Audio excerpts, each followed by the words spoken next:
X, Y and Z were in partnership sharing profit and losses in the ratio of 3:2:1. Z retired from the firm on 1st April 2018.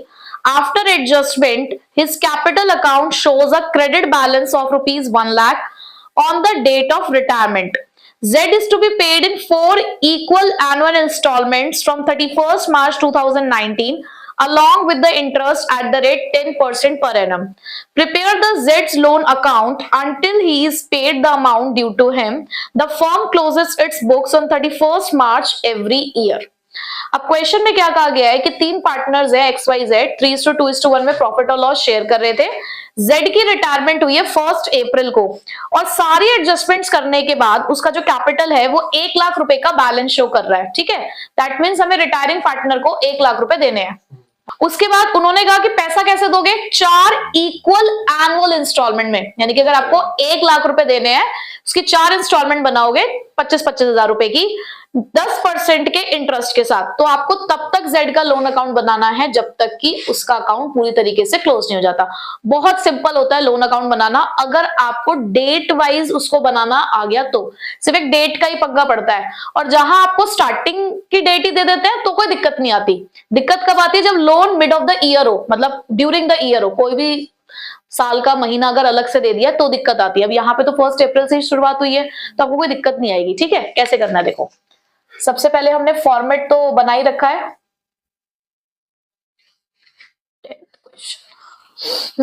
Format हमारा वही date particular rupees, dates particular rupees. जो Z को आपने capital का पैसा देना है वो आप उसके पहले लोन में ट्रांसफर करोगे। तो हम एक जर्नल एंट्री पास करते हैं, Jades capital account debit to Jades loan account. और लोन कहीं ना कहीं फर्म के लिए क्या है, उसकी लाइबिलिटी, और लाइबिलिटीज को आप किस साइड से स्टार्ट करते हैं, क्रेडिट साइड से। तो यहां आप लिखेंगे 2018 अप्रैल 1 बाय जेड्स कैपिटल अकाउंट, क्योंकि वहां से आपने ये पैसा ट्रांसफर किया है। ठीक है, अब उसके बाद आपको पहली इंस्टॉलमेंट देनी है। उन्होंने बोला है एनुअल इंस्टॉलमेंट है, तो जब पूरा साल हमारा खत्म हुआ 31 मार्च को तो आपने पहली इंस्टॉलमेंट पे करी टू बैंक अकाउंट। इंस्टॉलमेंट तो है 25,000 रुपए की, क्योंकि इक्वल है, 4 इक्वल इंस्टॉलमेंट्स है। साथ में आपने इंटरेस्ट भी पे करना है। ठीक है, तो पहले इंटरेस्ट को ड्यू किया जाता है, तो बाय इंटरेस्ट अकाउंट। भाई कितना पैसा इस्तेमाल किया आपने, पूरा 1 लाख, 10% के हिसाब से आपको इंटरेस्ट देना है। तो कितना इंटरेस्ट हुआ, 10,000। तो टोटल जो इंस्टॉलमेंट पे की जाती है वो इंटरेस्ट के साथ पे की जाती है। तो आपने कितना इंटरेस्ट पे करा, 35,000।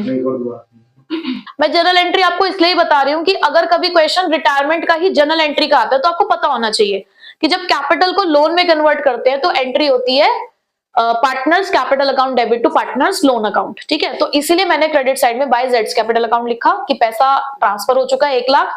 अब हमने 25,000 की पहली इंस्टॉलमेंट पे करनी है, 1 साल कंप्लीट हो चुका है। ठीक है, उसके बाद लेकिन इंटरेस्ट पहले ड्यू करना है, तो 1 लाख इस्तेमाल किया इस साल, तो 1 लाख का 10% 10,000, टोटल हम कितना पे करने वाले हैं, 35,000। ठीक है, अब हमारे पास बाकी का बैलेंस बचता है टू बैलेंस CD। कितना बचेगा, 75,000। कैसे निकालेंगे, 1,10,000 में से 35,000 माइनस करोगे। ध्यान रखना हमेशा यहाँ पे CD इस केस में उतना ही बचेगा हमेशा जितना आपका रिमेनिंग प्रिंसिपल अमाउंट है। आपका जो बैलेंस CD बचेगा वो आपका प्रिंसिपल अमाउंट ही बचता रहेगा। ठीक है, आप उसे टैली भी कर सकते हो। उसके बाद अगेन बाय बैलेंस BD 75,000। अब इस साल आपने कितना पैसा इस्तेमाल किया भाई, 75 इस्तेमाल किया, तो 75,000 पे ही 10% आप पे करेंगे, 7,500। ठीक है भाई, और पे कर दो साल खत्म होते ही। हाँ, टू बैंक अकाउंट 25,000 प्लस 7,500,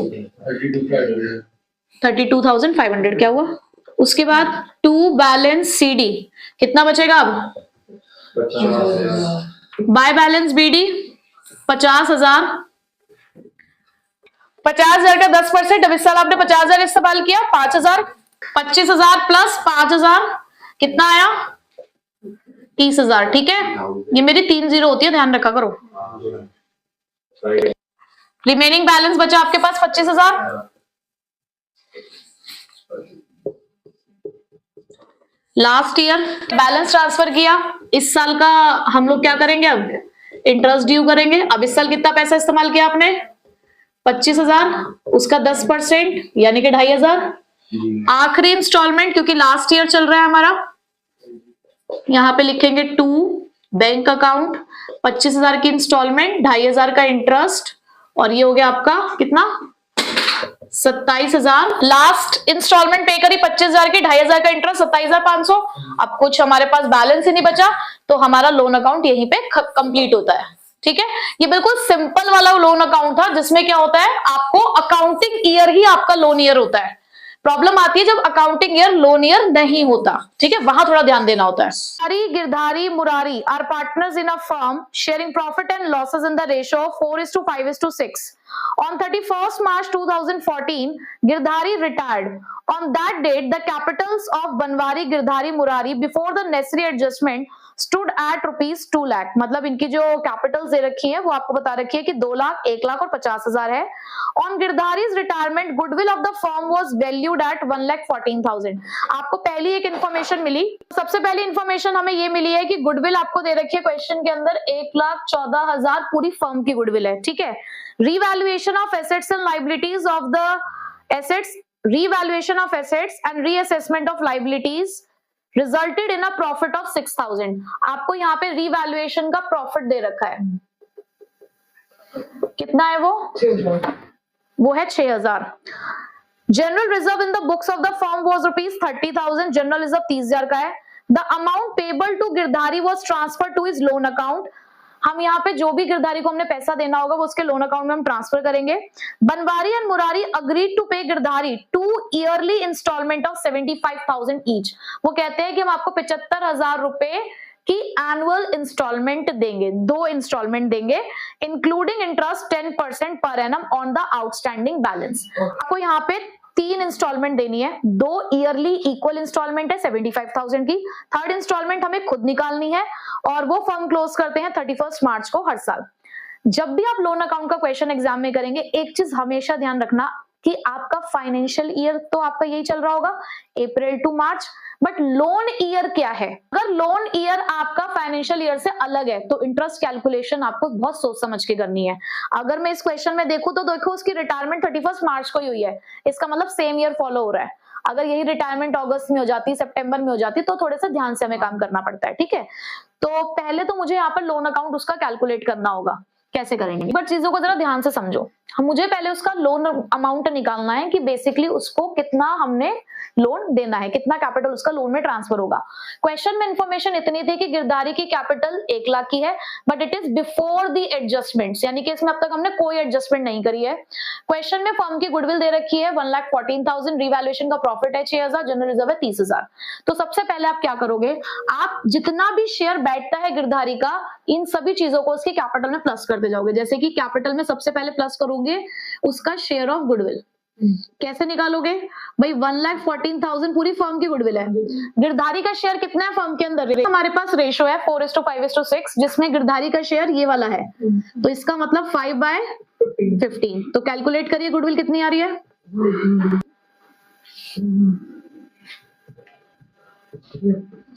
38,000 आ गया। उसके बाद रिवैल्यूएशन का प्रॉफिट, क्या ये रिवैल्यूएशन का प्रॉफिट सिर्फ गिरधारी का है, ये सबका है, ये सबका है, तो ये भी 6,000 डिवाइडेड बाय 5/15। जनरल रिजर्व भी हमारे पास ये सबका है, तो 30,000 इंटू 5/15, तो ये कितना आ गया 10,000। ठीक है, तो यहां पर अगर आप देखें तो टोटल हमारा लोन अमाउंट कितना बैठता है 1.5 लाख का, लेकिन ये 1.5 लाख सिर्फ 2 इंस्टॉलमेंट में नहीं देने हैं, 3 इंस्टॉलमेंट में बोले उन्होंने।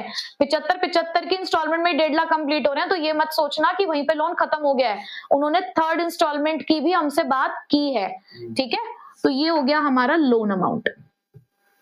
अब आपको क्या करना है कि इस 1.5 लाख को आपको उसके लोन में ट्रांसफर करना है। तो सबसे पहले डेट डालेंगे आप, मार्च 31, 2014 हमारा ईयर था, बाय गिरधारीज कैपिटल अकाउंट, क्योंकि कैपिटल से पैसा लोन में ट्रांसफर हो रहा है। ठीक है, कितना है अमाउंट ये 1,50,000। अब देखो आपको ये बात पता है कि आप पहले इंटरेस्ट को ड्यू करते हो, पहले इंटरेस्ट ड्यू होता है फिर पे होता है। मुझे ये बात तो यहाँ पर पता है कि जब 2015 का एंड होगा मार्च 31 को, तो मुझे इंस्टॉलमेंट पे करनी है। पता है ना, लोन अकाउंट एक लाइबिलिटी अकाउंट है, बढ़ेगा क्रेडिट साइड में, घटेगा डेबिट साइड में। जब जब लोन को आप बढ़ाओगे तो उसको क्रेडिट साइड में लिखोगे। बढ़ाने का रीजन क्या है, या तो नया लोन लिया होगा या इंटरेस्ट पे करना होगा। और जब जब घटेगा, घटेगा मतलब कि आप पेमेंट कर रहे हो, ठीक है, तो उसको डेबिट साइड में लिखोगे। तो ये तो बात मुझे पता है कि यहाँ पे मुझे 75,000 पे करना है इंक्लूडिंग इंटरेस्ट, बट वो इंटरेस्ट था कितना, उसे ड्यू तो करना है ना आपको। तो यहाँ पर आप उसे ड्यू करके दिखाओगे पहले बाय इंटरेस्ट अकाउंट। पूरा 1.5 लाख इस्तेमाल किया ना आपने इस साल, इनटू 10% के हिसाब से इंटरेस्ट लगाना आपको।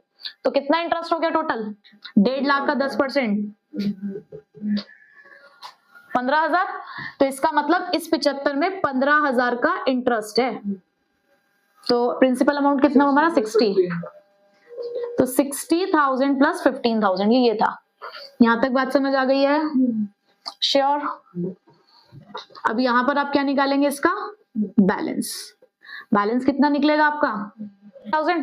एक बात मैंने पहले भी समझाई थी जब प्रीवियस क्वेश्चन कराया था कि हमेशा यहाँ पे बैलेंस सीडी ना वही अमाउंट बनता है अगर फाइनेंशियल ईयर चल रहा है जितना आपका प्रिंसिपल अमाउंट था। आप खुद देखो 1.5 लाख में से आपने प्रिंसिपल अमाउंट 60,000 ही तो दिया है, तो आपका कितना बचता है लोन अमाउंट 90,000, तो वही बैलेंस है, ठीक है। तो इस चीज को हमेशा माइंड में रखना। अब यहाँ पर अप्रैल 1 बाय बैलेंस बीडी, अच्छा बाय बैलेंस बीडी 90,000, ठीक।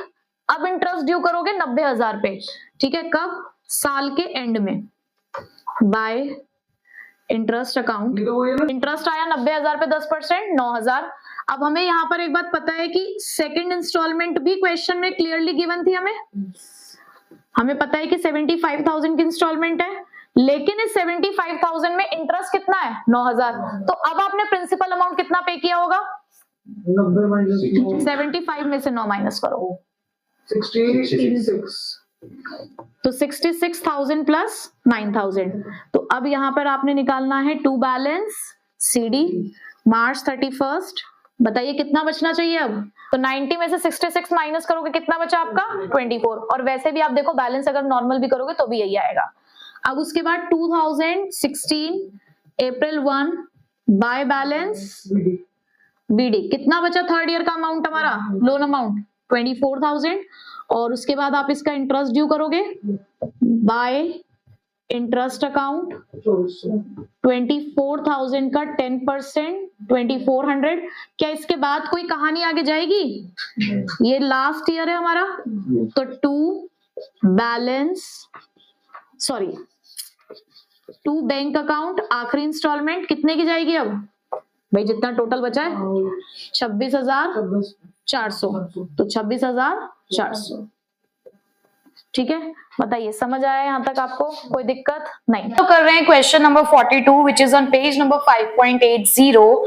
So question is on 31st March 2024 the balance sheet of A, B and C who were sharing the profit and losses in the proportion to their capitals। अब यहाँ पे आपको ये चीज underline कर देनी चाहिए कि उन्होंने स्टार्टिंग में ही आपको बता दिया कि जितने भी ये पार्टनर्स थे A, B, C ये अपना प्रॉफिट और लॉस शेयर करते थे कैपिटल रेशो में। बच्चे कैपिटल रेशो का मतलब है हमारे पास क्वेश्चन में कैपिटल रेशो कैसे कैलकुलेट करेंगे, आपके पास ये कैपिटल्स है, ठीक है, 45,000, 30,000 एंड 15,000। आपको यहीं से रेशो को निकालना होगा। तो अगर आप ये देखें तो 15 इज द कॉमन फैक्टर, तो यहाँ पर आप जब इसको 15,000 से डिवाइड करेंगे तो ये आ जाएगा आपका 3:2:1। सो यहाँ पर आपकी जो ओल्ड रेशो है वो है 3:2:1। ये बात हमको यहाँ पर ध्यान रखनी है। कई बार क्या होता है कि बच्चा फर्स्ट लाइन नहीं पढ़ता, कैपिटल रेशो पे ध्यान नहीं देता, तो वो ये एज्यूम कर लेते हैं कि ओल्ड रेशो इक्वल रही होगी और वहीं पे उनका क्वेश्चन फिर गलत हो जाता है, ठीक है बच्चे। तो स्टार्टिंग लाइंस पे थोड़ा आपको ध्यान देना है कि क्या लिखा हुआ है, ठीक। उसके बाद आपको प्रॉपर एक बैलेंस शीट दे रखी है, बी रिटायर्ड ऑन 1 अप्रैल, ये बात भी हमें गिवन है। उसके बाद आपको कुछ पॉइंट्स दे रखे हैं और बनाना है capital account and the balance sheet. आपको ये दो चीजें प्रिपेयर करनी है क्वेश्चन के अंदर, कैपिटल अकाउंट और बैलेंस शीट। बट पॉइंट्स मुझे यहाँ पे रिवैल्यूएशन के भी दिख रहे हैं, तो दैट मीन्स रिवैल्यूएशन भी हमें कहीं ना कहीं यहाँ बनाना ही होगा। सो बच्चे आपके लिए मैंने रिवैल्यूएशन यहाँ पे ऑलरेडी बना दिया है, आप देख सकते हैं कि रिवैल्यूएशन कैसे बनाया गया। मैं आपको सारी एंट्रीज यहाँ पे समझा देती हूँ। First point is out of the amount of insurance premium debited to the profit and loss account 1000 be carried forward as prepaid insurance। उन्होंने कहा कि आपने जितने का भी इंश्योरेंस प्रीमियम पे किया था और उसे आपने प्रॉफिट एंड लॉस अकाउंट में डेबिट यानी कि एज एन एक्सपेंस लिखा था, उसमें से 1000 का आपका जो इंश्योरेंस है वो प्रीपेड है, विच मीन्स कि वो नेक्स्ट ईयर के लिए है। तो जब कोई प्रीपेड इंश्योरेंस होता है बच्चे, वो हमारे लिए होता है एक एसेट। तो बेसिकली आप ये मानेंगे कि ये आपका एक अनरिकॉर्डेड एसेट है, तो इसका मतलब आपको हुआ फायदा। और आप फायदे किस साइड रिकॉर्ड करते हैं? Credit side. तो यहां पर आप लिखेंगे by prepaid insurance 1000 credit side में। Second is free hold premises be appreciated by 10%।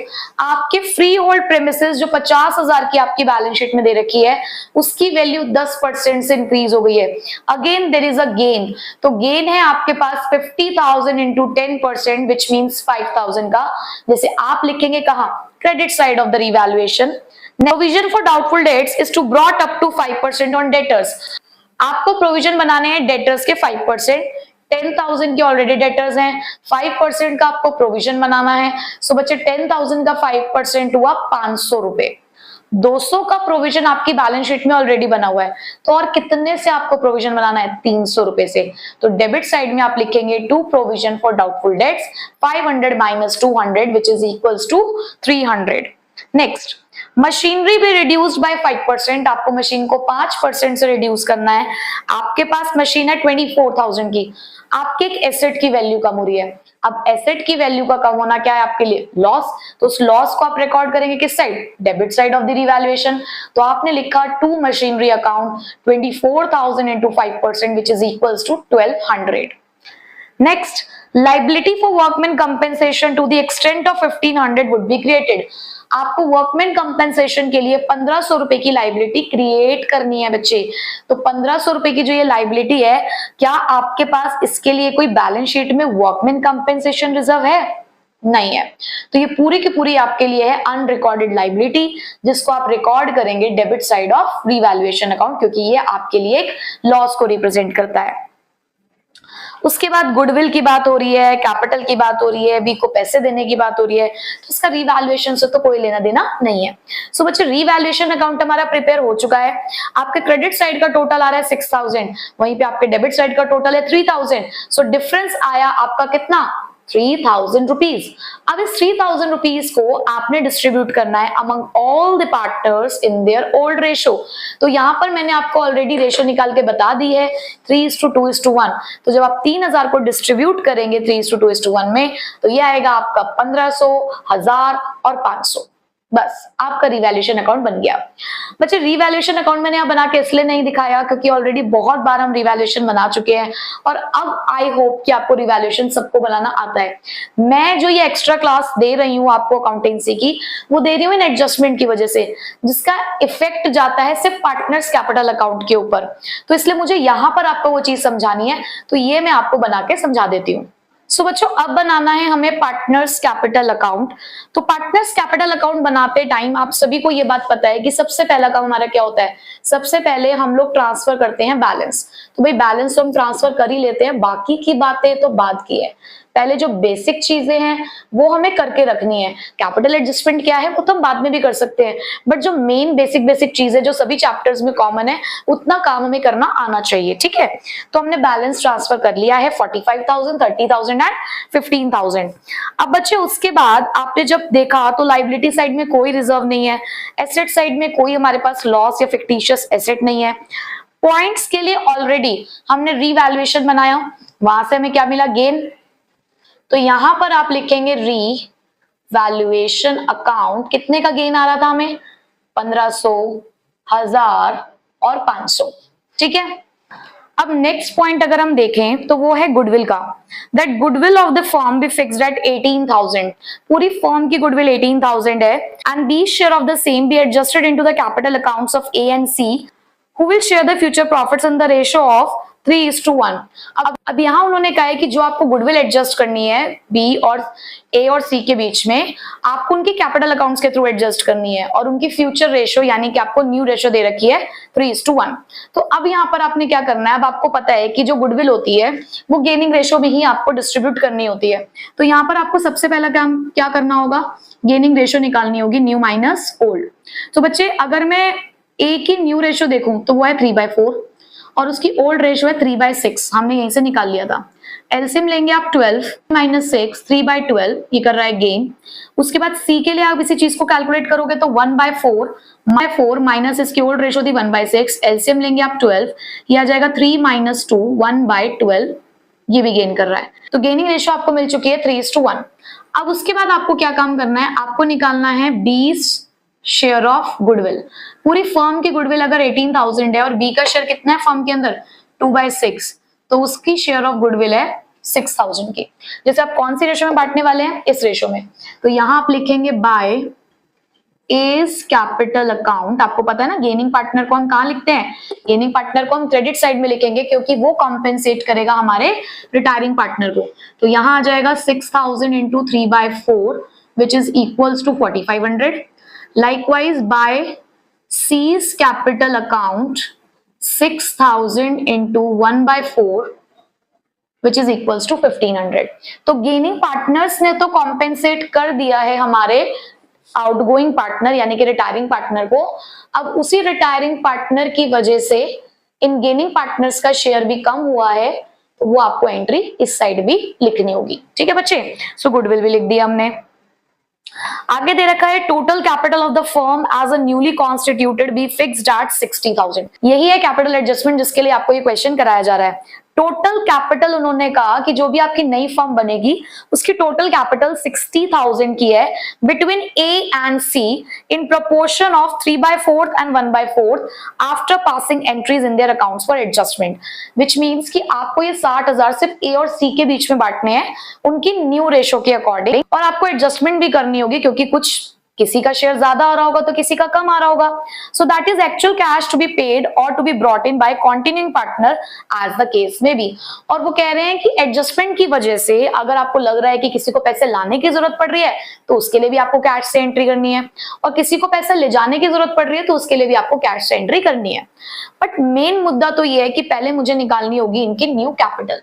सो बच्चे यहां पर ए की अगर मैं न्यू कैपिटल की बात करूं तो पूरी फर्म की कैपिटल 60,000 है और ए का न्यू शेयर है 3/4, तो ए की न्यू कैपिटल कितनी आई 45,000। इसी तरीके से सी की न्यू कैपिटल की अगर मैं बात करूं तो पूरी फर्म की कैपिटल 60,000, उसका शेयर है 1/4, तो उसकी कैपिटल कितनी आ गई, उसकी कैपिटल आई 15,000 की। तो यहाँ पे बेसिकली आपको न्यू कैपिटल्स मिल चुकी है in the form of to balance CD. तो आपको सीडीज मिल गए हैं इन दोनों के, तो आपने इनको यहां लिख दिया है। ठीक है जी, क्या किया आपने, आपको क्वेश्चन में न्यू कैपिटल गिवन थी, न्यू रेशो में बांटा और आपने सीडीज लिख दिए। बस अब आपका काम हो चुका है। आपको क्या करना है, सिंपली दोनों साइड का करना है टोटल।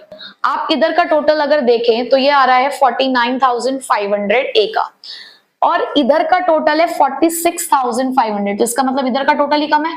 कितने से कम है, कितने से कम है भाई, 3,000 रुपए से कम है। भाई इधर का टोटल आ रहा है 49,500, इधर का आ रहा है 46,500, तो 3,000 से कम है। उन्होंने कहा था डिफरेंस है उसे कैश से करना, मैंने यहाँ बैंक लिखा है, क्यों, क्योंकि क्वेश्चन में आपको कैश एट बैंक दे रखा है। ठीक है, अगर आपको कैश दे रखा होता तो आप कैश से भी कर सकते हो। इसी तरीके से अगर आप यहाँ देखो तो इसका इधर का टोटल है 16,500 और इधर का टोटल आपको साफ साफ दिख रहा है 15,500, तो इधर आपको 16,500 ही दिखना पड़ेगा।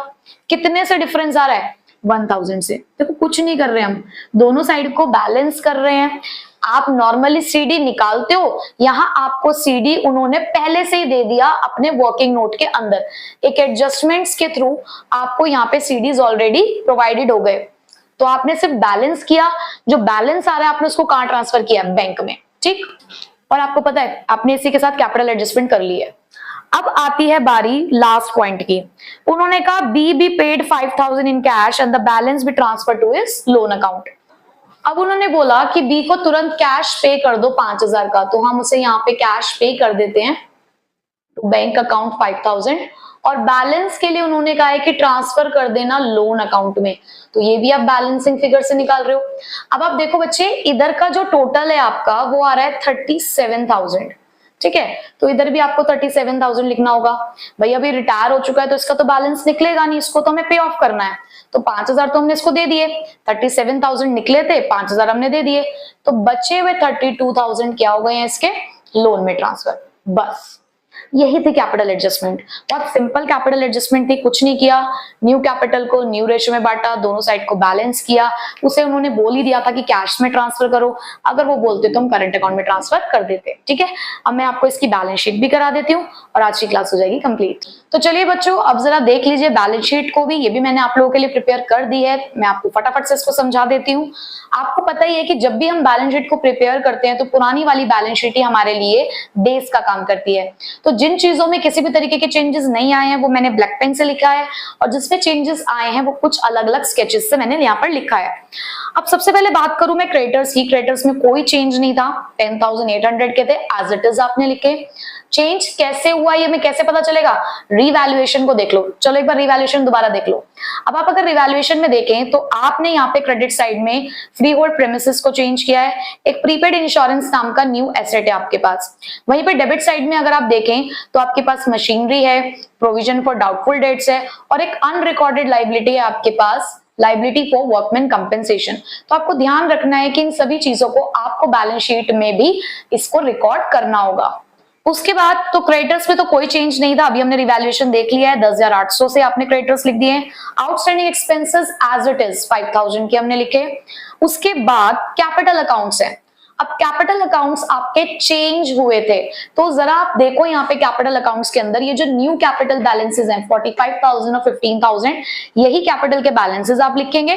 प्लस जब आप बैलेंस शीट बनाएं तो इस बात का भी ध्यान रखें कि आपके रिटायरिंग पार्टनर का आपने क्या किया। आपने रिटायरिंग पार्टनर को कुछ पैसा पे किया और कुछ उसके लोन में ट्रांसफर किया, तो जो ये लोन है ये भी आप अपने लायबिलिटी साइड में लिखेंगे। तो देखिए यहाँ पर मैंने कैपिटल अकाउंट्स लिखे हैं 45,000 और 50,000। तो देखो हमारी जो कैपिटल थी न्यू फर्म की वो 60,000 आ गई है, और वहीं पर जो बी का लोन था 32,000 का, वो भी आपने यहाँ पे शो किया। उसके बाद आते हैं एसेट साइड पे। अब एसेट साइड में कैश एट बैंक है, अभी रुकते हैं उसके लिए क्योंकि कैश एट बैंक के लिए बहुत सारी एंट्रीज थी। डेटर्स चेंज हुए थे, प्रोविजन चेंज हुआ था, हमने 300 रुपए का प्रोविजन और बनाया था। तो 10,000 में से अब आपको टोटल माइनस करने हैं 500, तो आपके पास डेटर बचे 9,500 रुपए के। स्टॉक में आपने कोई चेंज नहीं किया था, एज इट इज 9,000। मशीनरी की बात में करूं तो मशीनरी आपकी 24,000 की थी, आपने 1200 से उसको रिड्यूस किया था, तो 1200 माइनस करके आपकी मशीनरी बची 22,800 रुपए की। फ्री होल्ड प्रेमिसेस अगर आप देखो तो आपने उसको 10% से इंक्रीज किया था, तो 50,000 से वो हो गए आपके 55,000 के। अब आपने बैलेंस शीट की सारी चीजों को तो लिख दिया, एक बार रिवैल्यूएशन की तरफ और नजर डालो कि क्या कोई ऐसा एसेट या लायबिलिटी तो नहीं है जो बैलेंस शीट में तो नहीं था बट यहाँ है। दिख गया, डेबिट साइड में लायबिलिटी फॉर वर्कमैन कंपेंसेशन और क्रेडिट साइड में प्रीपेड इंश्योरेंस।